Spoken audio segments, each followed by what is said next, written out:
Once upon a time, there was a king who had been at war for a long time with his neighbors. After many battles had been fought, his capital was besieged by the enemy. Fearing for the safety of the queen, the king implored her to take refuge in a stronghold to which he himself had never been but once. The queen besought him with tears to let her remain at his side and share his fate, and lamented loudly when the king placed her in the carriage, which was to take her away under escort. The king promised to slip away whenever possible and pay her a visit, seeking thus to comfort her, although he knew that there was small chance of the hope being fulfilled. For the castle was a long way off, in the midst of a dense forest, and only those with a thorough knowledge of the roads could possibly reach it. The queen was brokenhearted at having to leave her husband exposed to the perils of war, and though she made her journey by easy stages, lest the fatigue of so much traveling should make her ill, she was downcast and miserable when at length she reached the castle. She made excursions into the country roundabout when sufficiently recovered, but found nothing to amuse or distract her. On all sides, wide barren spaces met her eye, melancholy rather than pleasant to look upon. "How different from my old home," she exclaimed as she gloomily surveyed the scene. "If I stay here long, I shall die. To whom can I talk in this solitude? To whom can I unburden my grief? What have I done that the king should exile me? He must wish me, I suppose, to feel the bitterness of separation to the utmost, since he banishes me to this hateful castle." She grieved long and deeply, and though the king wrote every day to her with good news of the way the siege was going, she became more and more unhappy. At last, she determined that she would go back to him, but knowing that her attendants had been forbidden to let her return, except under special orders from the king, she kept her intention to herself. On the pretext of wishing sometimes to join the hunt, she ordered a small chariot, capable of accommodating one person only, to be built for her. This she drove herself and used to keep up with the hounds so closely that she would leave the rest of the hunt behind. The chariot being in her sole control, this gave her the opportunity to escape whenever she liked, and the only obstacle was her lack of familiarity with the roads through the forest. She trusted, however, to the favor of Providence to bring her safely through it. She now gave orders for a great hunt to be held, and intimated her wish that everyone should attend. She herself was to be present in her chariot, and she proposed that every follower of the chase should choose a different line and so close every avenue of escape to the quarry. The arrangements were carried out according to the queen's plan. Confident that she would soon see her husband again, she donned her most becoming attire. Her hat was trimmed with feathers of different colors, the front of her dress with a number of precious stones. Thus adorned, she looked in her beauty, which was of no ordinary stamp, like a second Diana. When the excitement of the chase was at its height, she gave rein to her horses, urging them on with voice and whip until their pace quickened to a gallop.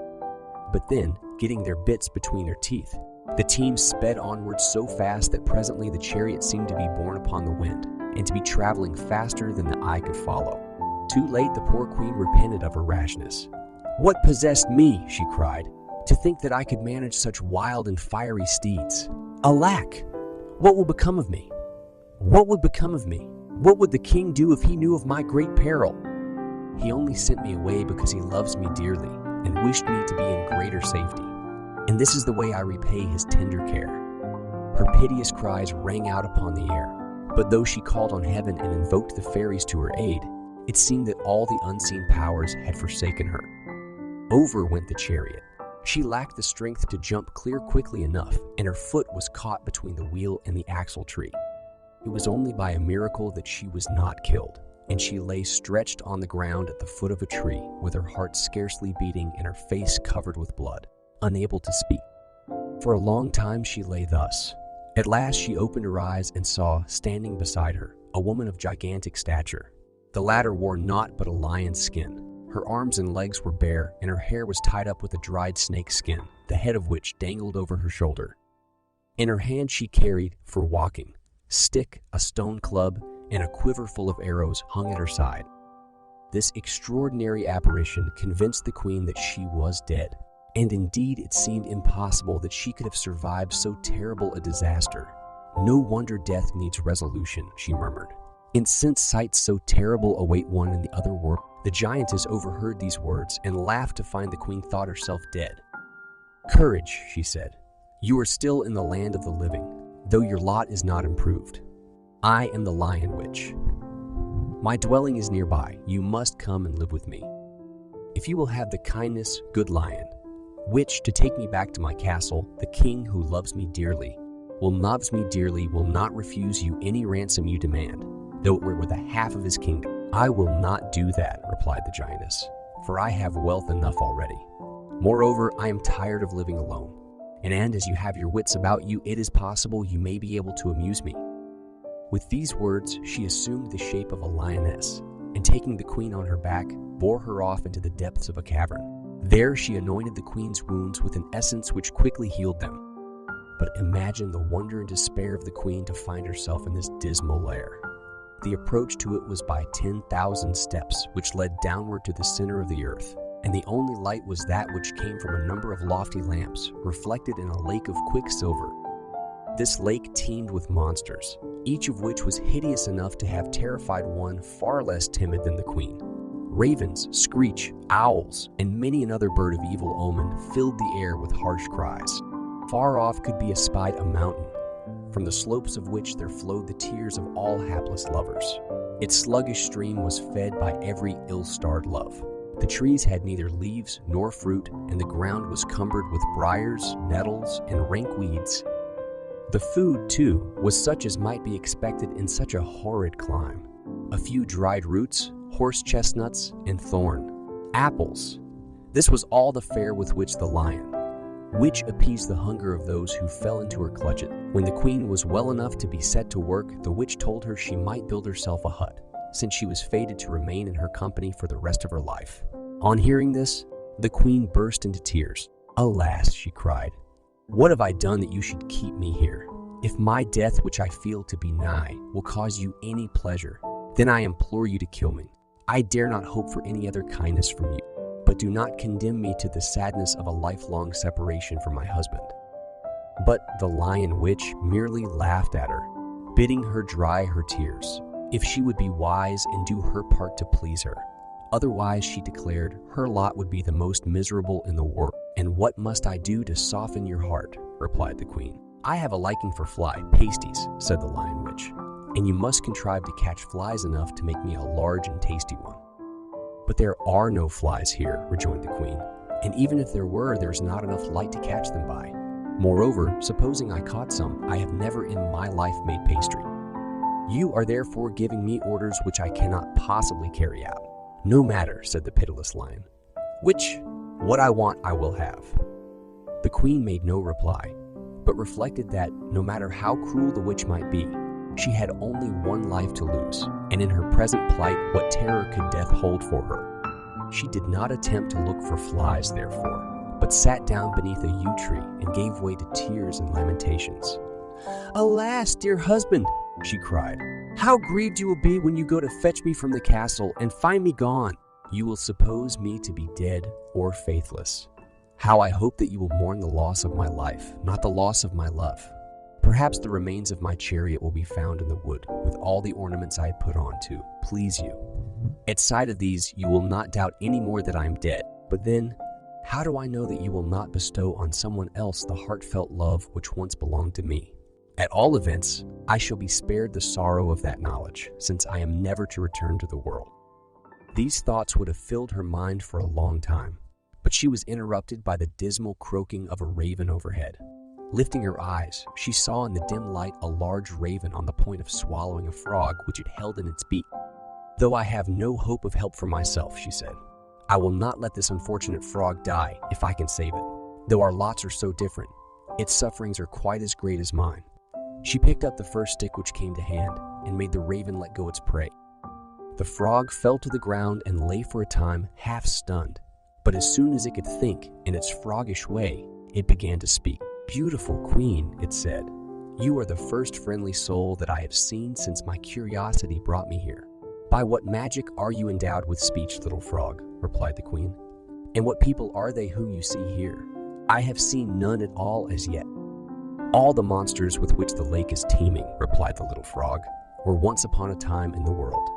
Some sat on thrones, some held high positions at court. There are even some royal ladies here who were the cause of strife and bloodshed. It is these latter whom you see in the shape of leeches, and they are condemned to remain here for a certain time. But of those who come here, none ever returns to the world better or wiser. I can quite understand, said the queen, that wicked people are not improved by merely being thrown together. But how is it that you are here, my friendly little frog? I came here out of curiosity, she replied. I am part fairy, and though in certain directions my powers are limited, in others they are far-reaching. The lion, which would kill me if she knew that I was in her domain.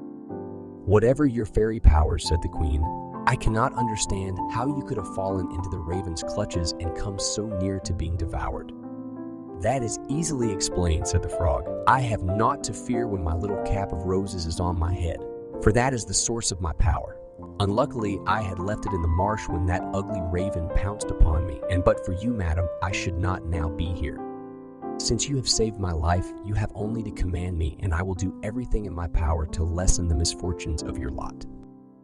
Alas, dear frog, said the queen, the wicked fairy who holds me captive desires that I should make her a fly, pasty. But there are no flies here, and if there were, I could not see to catch them in the dim light. I am like, therefore, to get a beating which will kill me. Leave that to me, said the frog. I will quickly get you some. Thereupon, the frog smeared sugar all over herself, and the same was done by more than 6,000 of her froggy friends. They then made for a place where the fairy had a large store of flies, which she used to torment some of her luckless victims. No sooner did the flies smell the sugar than they flew to it, and found themselves sticking to the frogs. Away then went the latter at a gallop to bring their friendly aid to the queen. Never was there such a catching of flies before, nor a better pasty than the one the queen made for the fairy. The surprise of the witch was great when the queen handed it to her, for she was baffled to think how the flies could have been so cleverly caught. The queen suffered so much from want of protection against the poisonous air that she cut down some cypress branches and began to build herself a hut. The frog kindly offered her services. She summoned round her all those who had helped in the fly hunt, and they assisted the queen to build as pretty a little place to live in as you could find anywhere in the world. But no sooner had she lain down to rest than the monsters of the lake, envious of her repose, gathered around the hut. They set up the most hideous noise that had ever been heard, and drove her so nearly mad that she got up and fled in fear and trembling from the house. This was just what the monsters were after, and a dragon, who had once upon a time ruled tyrannously over one of the greatest countries of the world, immediately took possession of it. The poor queen tried to protest against this ill treatment, but no one would listen to her. The monsters laughed and jeered at her, and the lion, which said that if she came and dinned lamentations into her ears again, she would give her a sound thrashing. The queen was therefore obliged to hold her tongue. She sought out the frog, who was the most sympathetic creature in the world, and they wept together. For the moment she put on her cap of roses, the frog became able to laugh or weep like anybody else. I am so fond of you, said the frog to the queen, that I will build your house again, though every monster in the lake should be filled with envy. Forthwith she cut some wood, and a little country mansion for the queen sprang up so quickly that she was able to sleep in it that very night. Nothing that could make for the queen's comfort was forgotten by the frog, and there was even a bed of wild thyme. When the wicked fairy learnt that the queen was not sleeping on the ground, she sent for her and asked, "What power is it, human or divine, that protects you? This land drinks only a rain of burning sulfur and has never produced so much as a sage leaf. Yet they tell me fragrant herbs spring up beneath your feet." "I cannot explain it, madam," said the queen, "unless it is due to the child I'm expecting. Perhaps for her a less unhappy fate than mine is in store." "I have a craving just now," said the witch, "for a posy of rare flowers. See if this happiness which you expect will enable you to get them. If you do not succeed, such a thrashing as I know well how to give is surely in store for you." The queen began to weep, for threats like these distressed her, and she despaired as she thought of the impossibility of finding flowers. But when she returned to her little house, the friendly frog met her. "How unhappy you look," she said. "Alas, dear friend," said the queen, "who would not be so? The witch has demanded a posy of the most beautiful flowers. Where am I to find them? You see what sort of flowers grow here, yet my life is forfeit if I do not procure them." "Dear queen," said the frog tenderly, "we must do our best to extricate you from this dilemma. Hereabouts there lives a bat of my acquaintance, a kindly soul. She moves about more quickly than I do, so I will give her my cap of roses, and with the aid of this she will be able to find you flowers." The queen curtsied low, it being quite impossible to embrace the frog, and the latter went off at once to speak to the bat. In a few hours the bat came back with some exquisite flowers tucked under her wings. Off went the queen with them to the witch, who was more astonished than ever, being quite unable to understand in what marvelous way the queen had been assisted. The queen never ceased to plot some means of escape and told the frog of her longings. "Madam," said the latter, "allow me first to take counsel with my little cap, and we will make plans according to what it advises." Having placed her cap upon some straw, she burnt in front of it a few juniper twigs, some capers, and a couple of green peat. She then croaked 5 times. This completed the rites, and having donned her cap again, she began to speak like an oracle. "Fate, the all-powerful, decrees that you must not leave this place. You will have a little princess more beautiful than Venus herself. Let nothing fret you. Time alone can heal." The queen bowed her head and shed tears, but she determined to have faith in the friend she had found. "Whatever happens," she said, "do not leave me here alone, and befriend me when my little one is born." The frog promised to remain with her and did her best to comfort her. It is now time to return to the king. So long as the enemy kept him confined within his capital, he could not regularly send messengers to the queen. But at length, after many sorties, he forced the enemy to raise the siege. This success gave him pleasure not so much on his own account, as for the sake of the queen, who could now be brought home in safety. He knew nothing of the disaster which had befallen her, for none of his retinue had dared to tell him of it. They had found in the forest the remains of the chariot, the runaway horses, and the apparel in which she had driven forth to find her husband, and being convinced that she was killed or devoured by wild beasts. Their one idea was to make the king believe that she had died suddenly. It seemed as if the king could not survive this mournful news. He tore his hair, wept bitterly, and lamented his loss with all manner of sorrowful cries and sobs and sighs. For several days he would see nobody and hid himself from view. Later, he returned to his capital and entered upon a long period of mourning, to the sincerity of which his heartfelt sorrow bore even plainer testimony than his somber garb of woe. His royal neighbors all sent ambassadors with messages of condolence, and when the ceremonies proper to these occasions were at length over, he proclaimed a period of peace. He released his subjects from military service and devoted himself to giving them every assistance in the development of commerce. Of all this, the queen knew nothing. A little princess had been born to her in the meantime, and her beauty did not belie the frog's prediction. They gave her the name of Moffett, but the queen had great difficulty in persuading the witch to let her bring up the child, for her ferocity was such that she would have liked to eat it. At the age of 6 months, Moffett was a marvel of beauty, and often, as she gazed upon her with mingled tenderness and pity, the queen would say, "Could your father but see you, my poor child, how delighted he would be, and how dear you would be to him. But perhaps even now he has begun to forget me. Doubtless he believes that death has robbed him of us, and it may be that another now fills the place I had in his affections." Many were the tears she shed over these sad thoughts, and the frog, whose love for her was sincere, was moved one day by the sight of her grief to say to her, "If you like, madam, I will go and seek your royal husband. It is a long journey, and I am but a tardy traveler, but sooner or later I have no doubt I shall get there." No suggestion could have been more warmly approved, the queen clasping her hands and bidding little Moffett do the same, in token of the gratitude she felt towards the good frog for offering to make the expedition. Nor would the king, she declared, be less grateful. Of what advantage? However, she went on, will it be to him to learn that I am in this dire abode, since it will be impossible for him to rescue me from it? That we must leave to Providence, madam, said the frog. We can but make those efforts of which we are capable. They took farewell of each other, and the queen sent a message to the king. This was written with her blood on a piece of rag, for she had neither ink nor paper. The good frog was bringing him news of herself, she wrote, and she implored him to give heed to all that she might tell him, and to believe everything she had to say. It took the frog 1 year and 4 days to climb the 10,000 steps which led from the gloomy realm in which she had left the queen up into the world. Another year was spent in preparing her equipage, for she was too proud to consent to appear at court like a poor and humble frog from the marshes. A little sedan chair was made for her, large enough to hold a couple of eggs comfortably, and this was covered outside with tortoise, shell, and lined with lizard skin. From the little green frogs that hop about the meadows, she selected 50 to act as maids of honor, and each of these was mounted on a snail.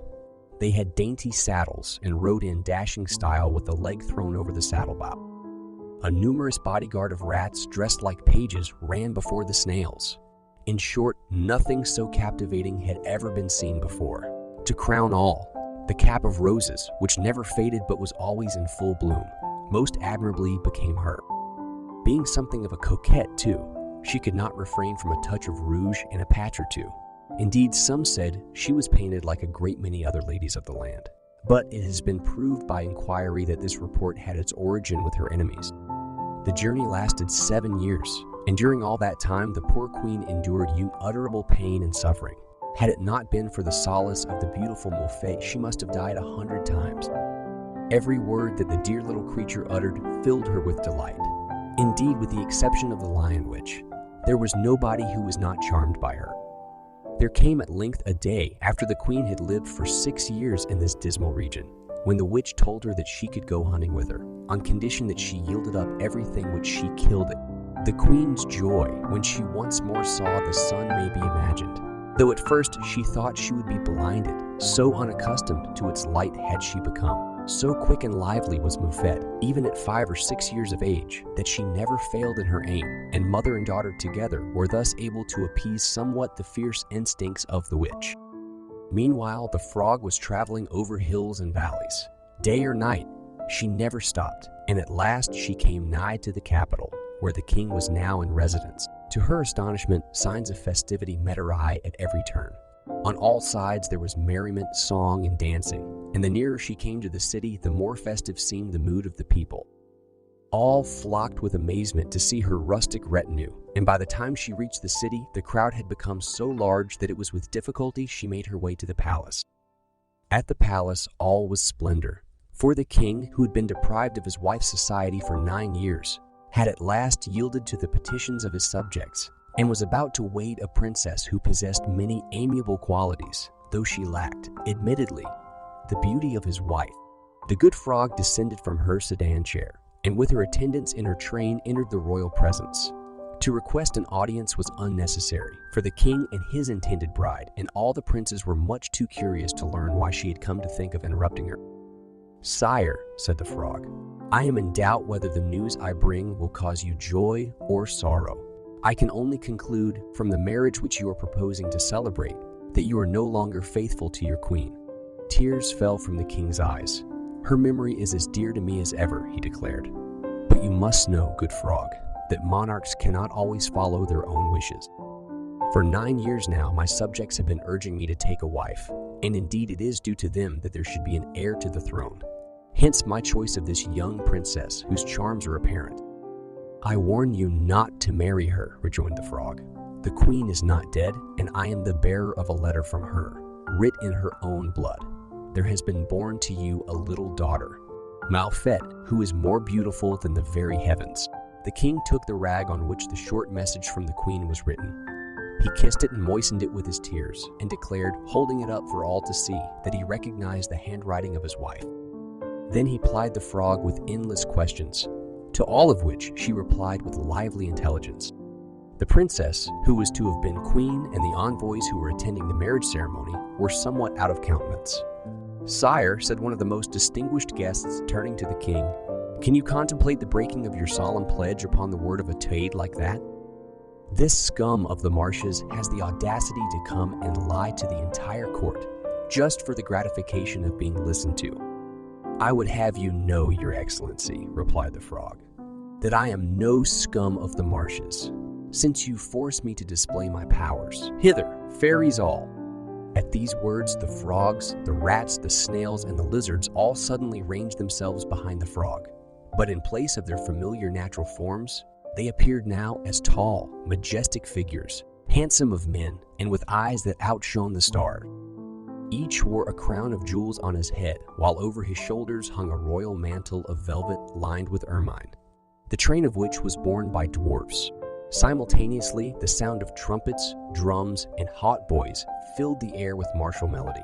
and all the fairies began to dance a ballet, with steps so light that the least spring lifted them to the vaulted ceiling of the chamber. The astonishment of the king and his future bride was in no way diminished when the fairy dancers suddenly changed before their eyes into flowers. Jasmine, jonquils, violets, roses, and carnations, which carried on the dance just as though they were possessed of legs and feet. It was as though a flower bed had come to life, every movement of which gave pleasure alike to eye and nostril. A moment later, the flowers vanished, and in their place were fountains of leaping water that fell in a cascade and formed a lake beneath the castle walls. On the surface of the lake were little boats, painted in gilt, so pretty and dainty that the princess challenged the ambassadors to a voyage. None hesitated to do so, for they thought it was all a gay pastime and a merry prelude to the marriage festivities. But no sooner had they embarked than boats, fountains, and lake vanished, and the frogs were frogs once more. "Sire," said the frog when the king asked what had become of the princess, "your wife alone is your queen. Were my affection for her less than it is, I should not interfere. But she deserves so well, and your daughter Malfette is so charming that you ought not to lose one moment in setting out to their rescue." "I do assure you, Madam Frog," replied the king, "that if I could believe my wife to be alive, I would shrink from nothing in the world for sight of her again." "Surely," said the frog, "after the marvels I have shown you, there ought not to be doubt in your mind of the truth of what I say. Leave your realm in the hands of those who you can trust and set forth without delay. Take this ring. It will provide you with the means of seeing the queen and of speaking with the lion witch, notwithstanding that she is the most formidable creature in the world." The king refused to let anyone accompany him, and after bestowing handsome gifts upon the frog, he set forth. "Do not lose heart," she said to him. "You will encounter terrible difficulties, but I am convinced that your desires will meet with success." He plucked up courage at these words and started upon the quest of his dear wife, though he had only the ring to guide him. Now Moufette's beauty became more and more perfect as she grew older, and all the monsters of the Lake of Quicksilver were enamored of her. Hideous and terrifying to behold, they came and lay at her feet. Although Moufette had seen them ever since she was born, her lovely eyes could never grow accustomed to them, and she would run away and hide in her mother's arms. "Shall we remain here long?" she would ask. "Are we never to escape from misery?" The queen would answer hopefully, so as to keep up the spirits of the child. But in her heart hope had died. The absence of the frog and the lack of any news from her, together with the long time that had passed since she had heard anything of the king, filled her with grief and despair. By now, it had become a regular thing for them to go hunting with the lion witch. The latter liked good things and enjoyed the game which they killed for her. The head or the feet of the quarry was all the share they got, but there was compensation in being allowed to look again upon the daylight. The witch would take the shape of a lioness, and the queen and her daughter would seat themselves on her back. In this fashion, they ranged the forests, hunting. One day, when the king was resting in a forest to which his ring had guided him, he saw them shoot by like an arrow from the bow. They did not perceive him, and when he tried to follow them, he lost sight of them completely. The queen was still as beautiful as of old, despite all that she had suffered, and she seemed to her husband more attractive than ever, so that he longed to have her with him again. He felt certain that the young princess with her was his dear little Malfette, and he resolved to face death 1,000 times rather than abandon his intention of rescuing her. With the assistance of his ring, he penetrated to the gloomy region in which the queen had been for so many years. His astonishment was great to find himself descending to the center of the earth, but with every new thing that met his eyes, his amazement grew greater. The lion witch, from whom nothing was hid, knew well the day and hour of his destined arrival. Much did she wish that the powers in league with her could have ordered things otherwise, but she resolved to pit her strength against his to the full. She built a palace of crystal which floated in the midst of the Lake of Quicksilver, rising and falling on its waves.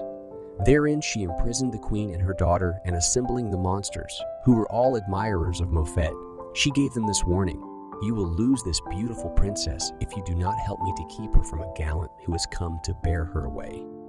The monsters vowed that they would do everything in their power, and forthwith they surrounded the palace of crystal. The less heavy stationed themselves upon the roofs and walls, others mounted guard at the doors, while the remainder filled the lake. Following the dictates of his faithful ring, the king went first to the witch's cavern. She was waiting for him in the form of a lioness, and the moment he appeared, she sprang upon him. But she was not prepared for his valiant swordsmanship, and as she put forth a paw to fell him to the ground, he cut it off at the elbow. "Joint!" She yelped loudly and fell over. Whereupon he went up to her and set his foot upon her throat, swearing that he would kill her, notwithstanding her uncontrollable rage, and the fact that she had nothing to fear from wounds. She felt cowed by him. "What do you seek to do to me?" she asked. "What do you want of me?" "I intend to punish you," replied the king with dignity, "for having carried away my wife. Deliver her up to me." "Turn your eyes to the lake," she answered, "and see if it lies in my power to do so."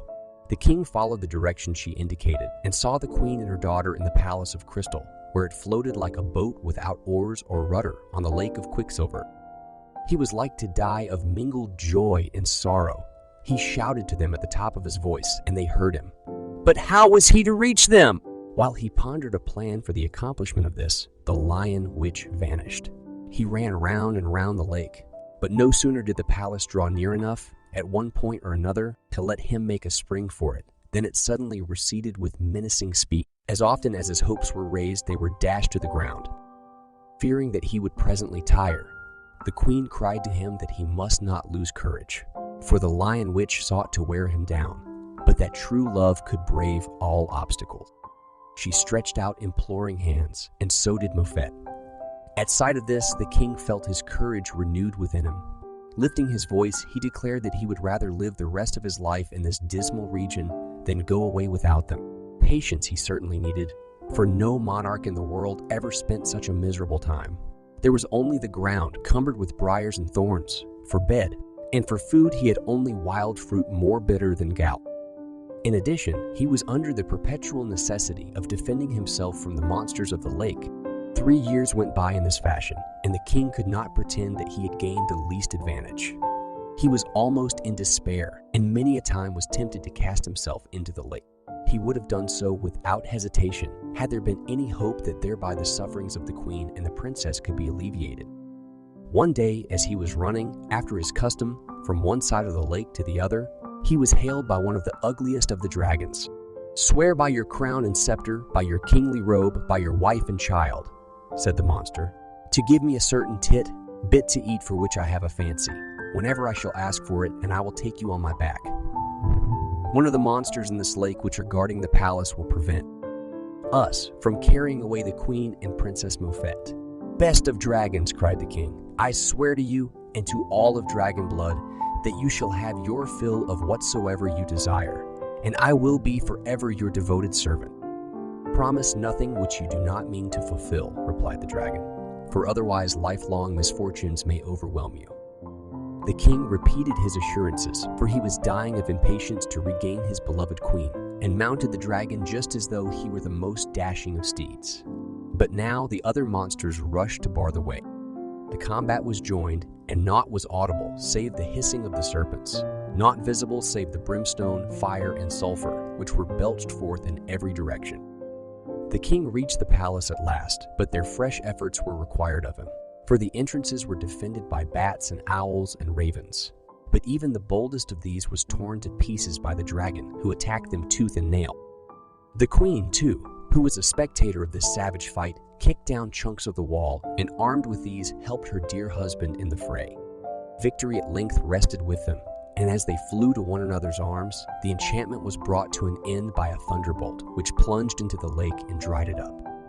The friendly dragon vanished, along with all the other monsters, and the king found himself, by what means he had not the least idea, home again in his own city, and seated with his queen and Moffett beside him in a splendid dining hall before a table laid with the richest fare.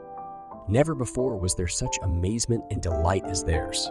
The populace came running for a sight of the queen and princess, and to add to the wonder of it all, the latter was seen to be attired in apparel of such magnificence that the gaze was almost dazzled by her jewel. You can easily imagine what festivities now took place at the palace. There were masquerades and tournaments with tilting at the ring, which attracted the highest princes from all over the world.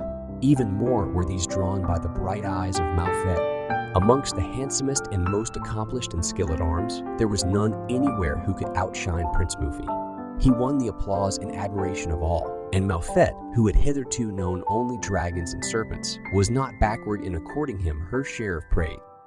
Prince Mufi was deeply in love with her, and not a day passed, but he showed her some fresh attention in the hope of gaining her favor.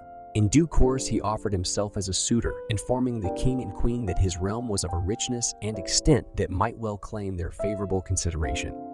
The king replied that Mofet should make her own choice of husband, for his only wish was to please her and make her happy. With this answer, the prince was well satisfied, for he was already aware that the princess was not indifferent to him. He offered her his hand, and she declared that if he were not to be her husband, then no other man should be. Prince Malfi threw himself in rapture at her feet and exacted, lover-like, a promise that she would keep her word with him. The prince and princess were betrothed, and Prince Mufi then returned to his own realm in order to make preparations for the marriage. Mofet wept much at his going, for she was oppressed by an inexplicable presentiment of evil. The prince, likewise, was much downcast, and the queen, noticing this, gave him a portrait of her daughter with an injunction to curtail the splendor of his preparations, rather than allow his return to be delayed. The prince was nothing loath to obey her behest, and promised to adopt a course which so well consulted his own happiness. One day, when she was in the queen's apartment, the king rushed in. Tears were streaming down his face as he took his daughter in his arms and cried aloud, "Alas, my child! O wretched father!" "O miserable king!" Sobs choked his utterance, and he could say no more.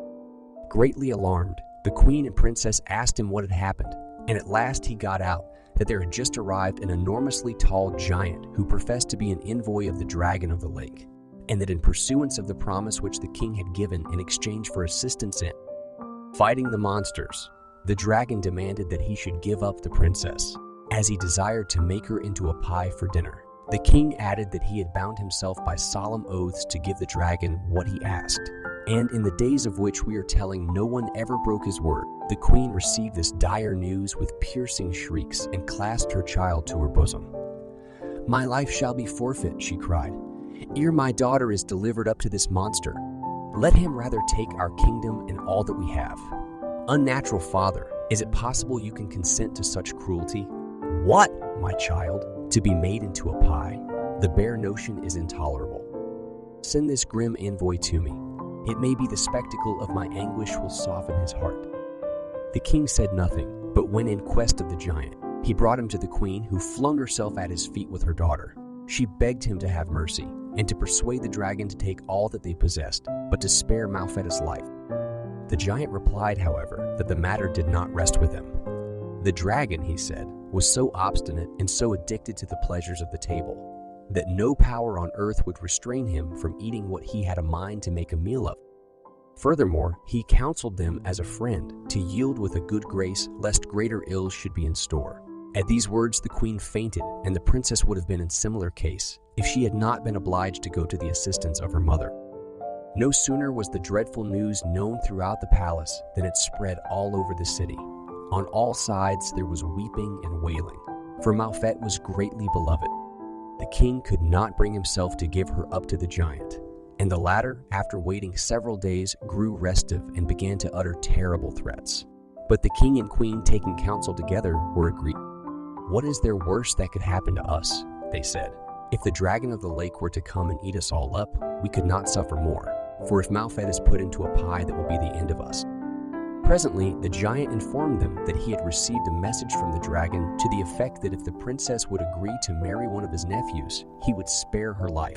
This nephew was not only young and handsome, but a prince to boot, and there was no doubt of her being able to live very happily with him. This proposal somewhat assuaged their grief, but when the queen mentioned it to the princess, she found her more ready to face death than entertain this marriage. "I cannot break faith just to save my life," said Malfet. "You promised me to Prince Mufi, and I will marry none else. Let me perish, for my death will enable you to live in peace." The king in his turn tried with many endearments to persuade her, but she could not be moved. Finally, therefore, it was arranged that she should be conducted to a mountaintop, there to await the dragon. Everything was made ready for the great sacrificial rite, and nothing so mournful had ever been seen before. Black garments and pale, distraught faces were encountered at every turn. 400 maidens of the noblest birth, clad in long white robes and wearing crowns of cypress, accompanied the princess. The latter was borne in an open litter of black velvet, that all men might behold the wondrous miracle of her beauty. Her tresses, tied with crape, hung over her shoulders, and she wore a crown of jasmine and marigolds. The only thing that seemed to affect her was the grief of the king and queen, who walked behind her, overwhelmed with the burden of their sorrow. Beside the litter strode the giant, armed from top to toe and looking hungrily at the princess, as though already he savored his share of the dish she was to make. The air was filled with sighs and sobs, and the tears of the spectators made rivulets along the road. "Oh, frog, dear frog," cried the queen, "you have indeed forsaken me. Why give me help in that dismal place and refuse it to me here? Had I but died then, I should not now be mourning the end of all my hopes, and I should have been spared the agony of waiting to see my darling Mofette devoured." Slowly the procession made its way to the summit of the fatal mountain. On arrival there, the cries and lamentations broke out with renewed force, and a more pitiful noise was never heard before. The giant then directed that all farewells must be said, and a general withdrawal made, and his order was obeyed. Folks in those days were docile and obedient, and never thought of combating ill fortune. The king and queen with all the court now climbed another hilltop, from which they could obtain a view of all that happened to the princess. They had not long to wait, for they quickly espied a dragon half a league long sailing through the sky. He flew laboriously, for his bulk was so great that even 6 large wings could hardly support it. His body was covered all over with immense blue scales and tongues of poison flame. His twisted tail had 50 coils and another half coil beyond that, while his claws were each as big as a windmill. His jaws were agape, and inside could be seen 3 rows of teeth as long as an elephant's tusks. Now, while the dragon was slowly wending his way to the mountaintop, the good and faithful frog, mounted on a hawk's back, was flying at full speed to Prince Malfi. She was wearing her cap of roses, and though he was locked in his privy chamber, she needed no key to enter. "Hapless lover," she cried, "what are you doing here? This very moment, while you sit dreaming about her beauty, Mofette is in direst peril. See, here is a rose leaf. I have but to blow upon it, and it will become a mettlesome steed." As she spoke, there suddenly appeared a green horse. It had 12 hooves and 3 heads, and from the latter it could spit forth fire, bomb, shells, and cannon balls respectively. The frog then gave the prince a sword 8 yards long and no heavier than a feather, and a garment fashioned out of a single diamond. This he slipped on like a coat, and though it was hard as rock, it was so pliant that his movements were in no way impeded. "Now fly to the rescue of your love," said the frog. "The green horse will carry you to her. Do not omit to let her know, when you have delivered her, of what my part has been." "Great-hearted fairy," cried the prince, "this is no moment to return you. Thanks, but from henceforth I am your faithful servant." Off went the horse with the 3 heads, galloping on its 12 hooves 3 times as fast, and more than the best of ordinary steeds. And in a very short time the prince had reached the mountain, where he found his dear princess all alone. As the dragon slowly drew near, the green horse began to throw out fire, bombs, shells, and cannonballs, which greatly disconcerted the monster. 20 balls lodged in his throat, his scaly armor was dented, and the bomb shells put out one of his eyes. This enraged him, and he tried to hurl himself upon the prince. But the latter's long sword was so finely tempered that he could do what he liked with it, and now he plunged it in up to the hilt, now cut with it as though it had been a whip. The prince would have suffered, however, from the dragon's claws had it not been for his diamond coat, which was impenetrable. Mofette had recognized her lover from afar, for the gleaming diamond which covered him was transparent, and she was like to die of terror at the risk he ran. The king and queen, however, felt hope revive within them. They had little thought to see arriving so opportunely a horse with 3 heads and 12 hooves that breathed forth fire and flame, nor yet a prince, in diamond mail, and armed with so redoubtable a sword, who performed such prodigies of valor. The king put his hat on the end of his stick, the queen tied a handkerchief to hers, and with all the court following suit, there was no lack of signals of encouragement to the prince. Not that such were necessary, for his own stout heart and the peril in which he saw Mofette were enough to keep his courage up. Heavens, how he fought! Barbs, talons, horns, wings, and scales fell from the dragon till the ground was covered with them, and the soil was dyed blue and green with the mingled blood of dragon and horse. 5 times the prince was unhorsed, but each time he picked himself up and composedly mounted his steed again. Then would follow such cannonades, bombardments, and flame. throwing as had never been seen or heard of before. At length, its strength exhausted, the dragon fell, and the prince delivered a finishing stroke. None could believe their eyes when from the gaping wound so made there stepped forth a handsome and elegant prince, clad in a coat of blue and gold velvet, embroidered with pearls and wearing on his head a little Grecian helmet with a crest of white feathers. With outstretched hands, this newcomer ran to Prince Mufi and embraced him. "How can I ever repay you, my gallant deliverer?" he cried. "Never was monarch confined in a more dreadful prison than the one from which you have freed me. It is 16 years since the lion, which condemned me to it, and I have languished there ever since. Moreover, such is her power that she would have obliged me, against my will, to devour that sweet princess. I beg you to let me pay my respects to her and explain my hapless plight." Astonished and delighted by the remarkable way in which his adventure ended, Prince Mufi lavished courtesies upon the newly discovered prince. Together they went to Maufet, who rendered thanks 1,000 times to Providence for her unexpected happiness. Already the king and queen and all the court had joined her, and everybody spoke at once, and nobody listened to anybody, while nearly as many tears were shed for joy as a little time ago had been shed for grief. And finally, to set the crown on their rejoicing, the good frog was espied flying through the air on her hawk. The latter had little golden bells upon its feet, and when the faint tinkling of these caused everyone to look up, there was the frog, beautiful as the dawn, with her cap of roses shining like the sun. The queen ran to her and took her by one of her little paws. At that instant, the wise frog was transformed into a majestic royal lady of gracious mien. "I come," she cried, "to crown the faithful Muffet who preferred to face death rather than break her word to Prince Mufi." With these words, she placed 2 myrtle wreaths upon the lovers' heads, and at a signal of 3 taps from her wand, the dragon's bones rose up and formed a triumphal arch to commemorate the auspicious occasion. Back to the city went all the company, singing wedding songs as gladly as they had previously with sorrow bewailed the sacrifice of the princess. On the morrow the marriage took place, and with what festivities it was solemnized may be left to the imagination.